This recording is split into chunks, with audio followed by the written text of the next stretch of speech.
new contract in the European League crushed the WNBA. Caitlin Clark has reportedly received a massive $100 million offer from the EuroLeague, a potential game changer. With her current WNBA salary at $74,000 and a $28 million Nike deal, this overseas opportunity could make her the highest-paid woman in basketball history. Amid WNBA tensions, a switch to Europe might be the perfect move. Look at what the NBA became.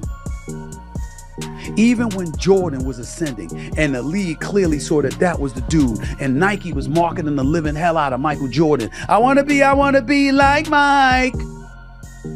It was still bird and magic. If Caitlin Clark walks, the WNBA risks collapsing under its own weight.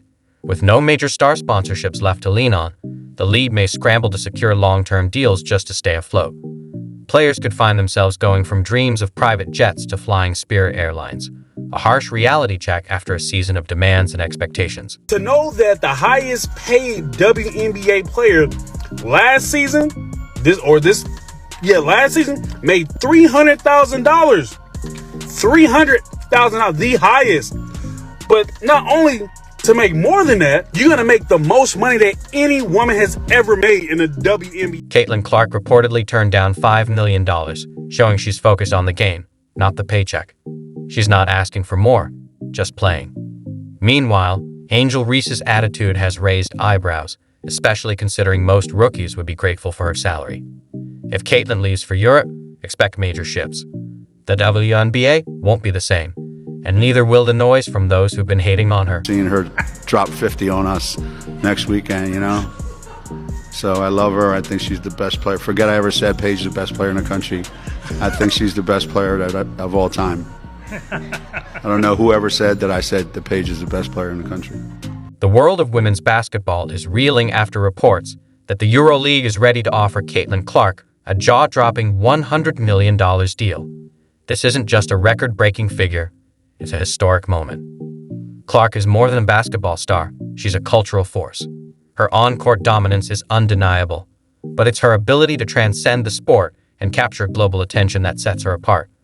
Recognizing a generational talent, the EuroLeague sees a chance to elevate the women's game, and they're ready to invest big to make it happen. Could be a team overseas who would love to snatch Caitlin Clark away from us and give her a crazy... If Caitlin Clark chooses to join the EuroLeague, it could mark a major power shift, one where Europe becomes the premier destination for top-tier talent. This goes far beyond one player. It's about the broader migration of an entire industry toward better financial opportunities. Meanwhile, the WNBA continues to struggle with player pay and audience growth. Clark's departure could be a turning point, and not one that favors the league. I'm sick of people saying that people need to stop hating on Caitlin Clark. Who hates her? Diana Taurasi came out and said, look, it's gonna be an adjustment when Caitlin gets to the WNBA. Y'all watch. And that's exactly what's happening. Angel Reese did the ring gesture to Caitlin, and y'all have villainized her ever since, and her and Caitlin literally like each other. They have both come out and said... With the EuroLeague reportedly offering Caitlin Clark $100 million, the WNBA faces a serious question. Can it compete? If the league can't come close financially, they risk losing the star who's been its biggest draw. Clark hasn't just elevated the game, she's filled arenas, boosted ratings, and brought national attention to women's basketball. Her presence has been a turning point for the WNBA. If she leaves, that momentum could vanish. The league would be left scrambling for a new face, and truthfully, there's no one like Caitlin. Losing her could set the WNBA back years. Clark is the first player in WNBA history to lead the league in assists and three-pointers made, and she has now scored the most points by a guard in a single season in WNBA history. As a rookie, also the first person in history to lead the league in assists and being top 10 in points. I don't think y'all understand how difficult that is. The WNBA's panic isn't just about losing a star player. It's about the financial fallout that could follow.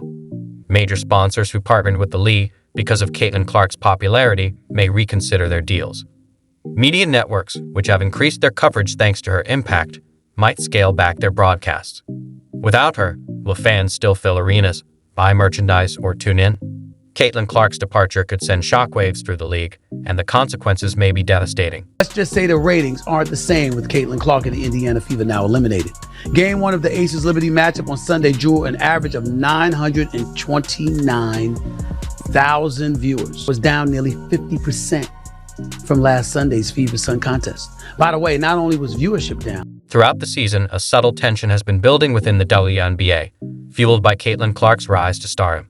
Despite being early in her career, Clark has become the face of the league, overshadowing established stars like Angel Reese and Aja Wilson.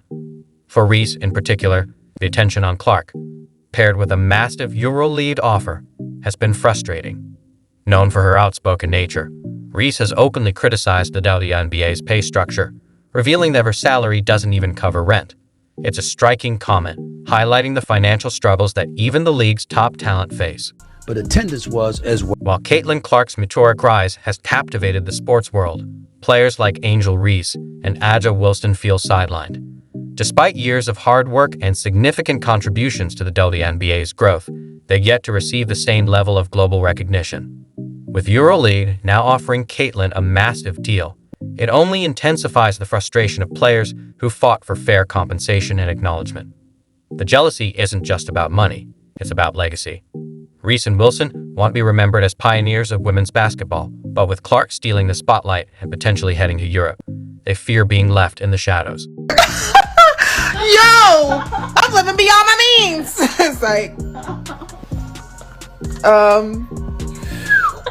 no, my rent is more than that. It's 8,000.